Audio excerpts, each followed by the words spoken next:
At my company, we used to have producers that at the end of the month would have to reset their numbers every month. A lot of jobs have this, commission-driven jobs.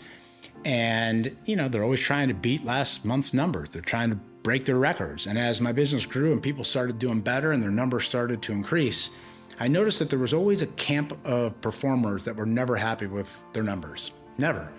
And there's something to be said about constantly pushing yourself, but there's also something to be said about celebrating the wins and being able to at least momentarily enjoy your success. And when you have a great month, but it's not your best month, and you're asked, how was your month? How'd you do?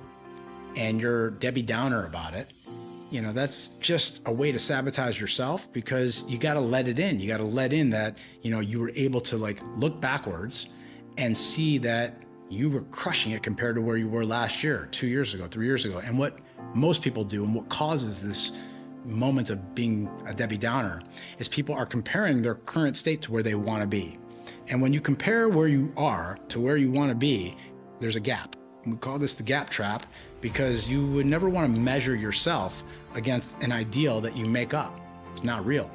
So if I set a goal for myself to be making X dollars and I throw that rock out, that's where I want to be, and I look at what I'm making today and I compare it to that number, it's not going to make me feel so good. When I look back and realize, wow, I started off making 12 bucks an hour when I first started my career. Look what I'm making now. That gives me energy. You always want to measure backwards. This is a concept we learned at Strategic Coach with Dan Sullivan. It's just so powerful. Always measure backwards. Don't measure against an ideal that you made up in your head. It doesn't exist. And the problem is that when you set out a big goal and you get closer to it, you throw the rock out more.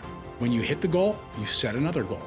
That moment of, I got it, is temporary, and it's usually little satisfaction compared to the rush that you can get on your way to achieving that goal.